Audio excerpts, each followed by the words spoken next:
Annihilation of Caste, with a reply to Mahatma Gandhi.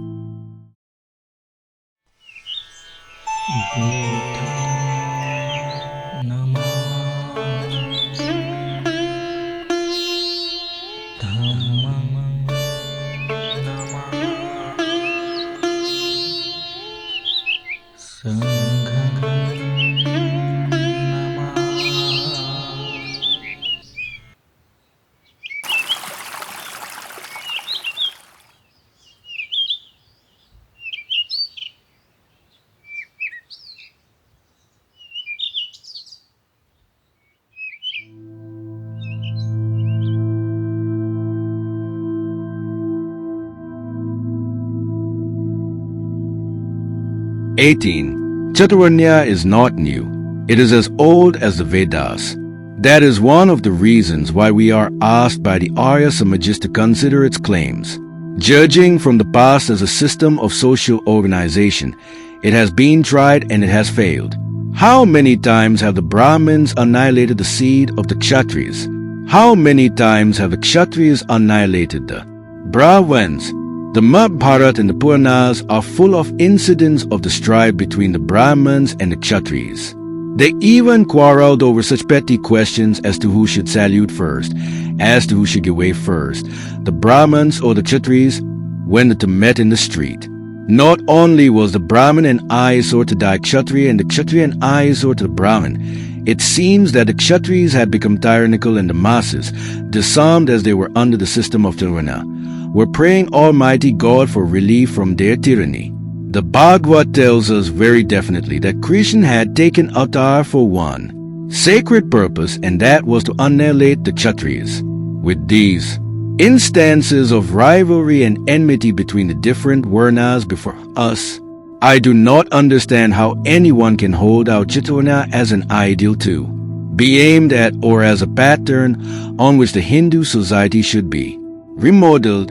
19. I have dealt with those who are without you and whose hostility to your ideal is quite open. There appear to be others who are neither without you nor with you. I was hesitating whether I should deal with their point of view, but on further consideration I have come to the conclusion that I must, and that for two reasons. Firstly, their attitude to the problem of caste is not merely an attitude of neutrality, but is an attitude of aimed neutrality. Secondly, they probably represent a considerable body of people. Of these, there is one set which finds nothing peculiar nor odious in the caste system of the Hindus. Such Hindus cite the case of Muslims, Sikhs and Christians and find comfort in the fact that they do have castes amongst them. In considering this question, you must at the outset bear in mind that nowhere is human society one single whole. It is always plural. In the world of action, the individual is one limit and society the other. Between them lie all sorts of associative arrangements of lesser and larger scope, families, friendship, cooperative associations, business combines, political parties, bands of thieves and robbers. These small groups are usually firmly welded together and are often as exclusive as castes. They have a narrow and intensive code which is often antisocial. This is true of every society. In Europe as well as in Asia, the question to be asked in determining whether a given society is an ideal society is not whether there are groups in it, because groups exist in all societies. The questions to be asked in determining what is an ideal society are: how numerous and varied are the interests which are consciously shared by the groups? How full and free is the interplay with other forms of associations? Are the forces that separate groups and classes more numerous than the forces that unite? What social significance is attached to this group life?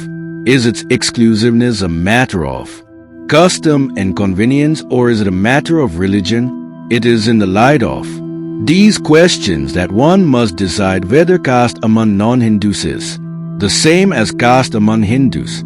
If we apply these considerations to castes among Mohammedans, Sikhs and Christians on the one hand and two castes. Among Hindus on the other, you will find that caste among non-Hindus is fundamentally different from caste among Hindus. First, the ties which consciously make the Hindus hold together are non-existent, while among non-Hindus there are many that hold them together. The strength of a society depends upon the presence of points of contact, possibilities of interaction between different groups which exist in it.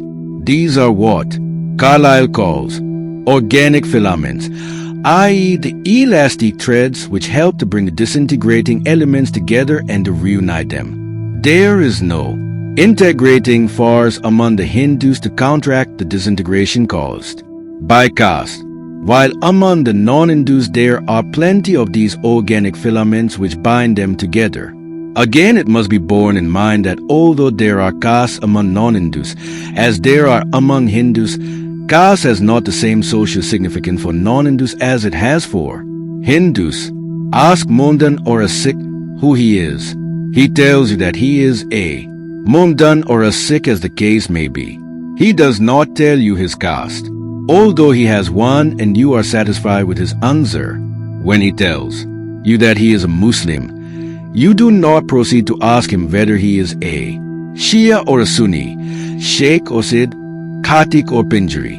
When he tells you he is a Sikh, you do not ask him whether he is Jat or Rodai, Mazbi or Ramdasi. But you are not satisfied. If a person tells you that he is a Hindu, you feel bound to inquire into his caste. Why? Because so essential is caste in the case of a Hindu that without knowing it you do not feel sure what sort of a being he is. That caste has not the same social significance among non-Hindus as it has among Hindus is clear if you take into consideration the consequences which follow breach of caste. There may be castes among Sikhs and Mohammedans, but the Sikhs and the Mohammedans will not outcast a Sikh or a Mohammedan if he broke his caste. Indeed, the very idea of excommunication is foreign to the Sikhs and the Mohammedans. But with the Hindus the case is entirely different. He is sure to be outcast if he broke caste. This shows the difference in the social significance of caste to Hindus and non-Hindus. This is the second point of difference. But there is also a third and a more important one. Caste among the non-Hindus has no religious consecration, but among the Hindus most decidedly it has. Among the non-Hindus, caste is only a practice, not a sacred institution. They did not originate it. With them it is only a survival. They do not regard caste as a religious dogma. Religion compels the Hindus to treat isolation and segregation of castes as a virtue. Religion does not compel the non-Hindus to take the same attitude towards caste. If Hindus wish to break caste, their religion will come in their way, but it will not be so in the case of non-Hindus. It is, therefore, a dangerous delusion to take comfort in the mere existence of caste among non-Hindus without caring to know what place caste occupies in their life, and whether there are other organic filaments which subordinate the feeling of caste to the feeling of community. The sooner the Hindus are cured of this delusion, the better. The other set denies that caste presents any problem at all for the Hindus to consider. Such Hindus seek comfort in the view that the Hindus have survived and take this as a proof of their fitness to survive. This point of view is well expressed by Professor Ezra in his Hindu view of life. Referring to Hinduism, he says, the civilization itself has not been a short-lived one. Its historic records date back for over 4,000 years, and even then it had reached a stage of civilization which has continued its unbroken, though at times slow and static, course unto the present day. It has stood the stress and strain of more than 4 or 5 millenniums of spiritual thought and experience. Though peoples of different races and cultures have been pouring into India from the dawn of history, Hinduism has been able to maintain its supremacy, and even the proselytizing creeds, backed by political power, have not been able to coerce the large majority of Hindus to their views. The Hindu culture possesses some vitality which seems to be denied to some other more forceful current. It is no more necessary to dissect Hinduism than to open a tree to see whether the sap still runs. The name of Professor Raghukrishnan is big enough to invest with profundity whatever he says and impress the minds of his readers. But I must not hesitate to speak out my mind, for I fear that his statement may become the basis of a vicious argument that the fact of survival is proof of fitness to survive. It seems to me that the question is not whether a community lives or dies. The question is on what plane does it live.